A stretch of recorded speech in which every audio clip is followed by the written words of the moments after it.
Ya benar, video-video yang disiapkan oleh Sekjen PDI Perjuangan, Mas Hasto Kristianto, memang memuat skandal korupsi-korupsi yang melibatkan petinggi negara.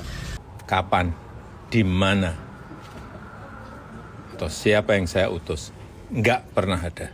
Ya, jangan menjadi framing jahat seperti itu, nggak baik.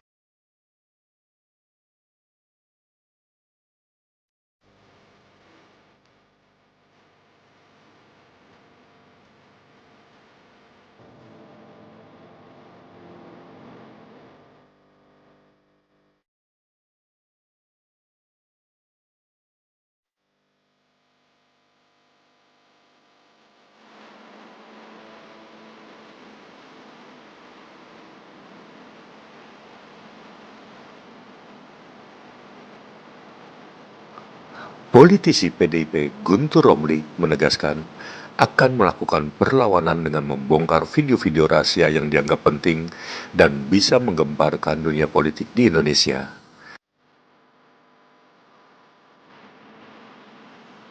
Guntur Romli bilang video Jokowi melakukan kriminalisasi kepada Anies Baswedan mampu menggemparkan dunia politik Indonesia melebihi Watergate.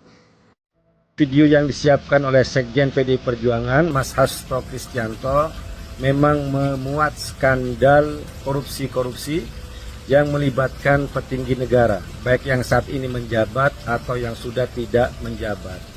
Penyalahgunaan kewenangan untuk menjadikan hukum sebagai alat politik membunuh lawan politik. Makanya saya sebutkan itu lebih besar dari kasus Watergate yang ada di Amerika.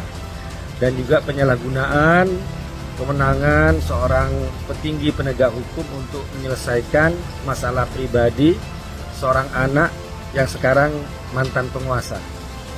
Dan juga ada kasus kriminalisasi terhadap Bapak Anies Baswedan, pembunuhan karakter terhadapnya menggunakan kasus hukum yang dulu kita pernah dengar kasusnya itu ya. Nantilah bukti-buktinya, pertemuannya dan sebagainya itu akan dirilis dalam video tersebut.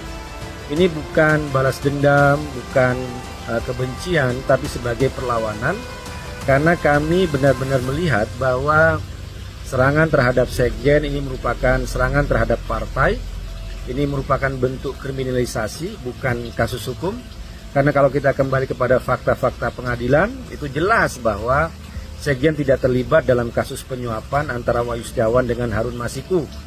Misalnya baca lagi deh, amar putusan Majelis Hakim nomor 28 tanggal 15 Agustus tahun 2020 halaman 160-161. Di situ disebutkan bahwa aliran dana itu ke Wahyu Setiawan benar-benar dari Harun Masiku. Nggak ada disebutkan nama Hasto Kristianto di situ, nggak ada sama sekali.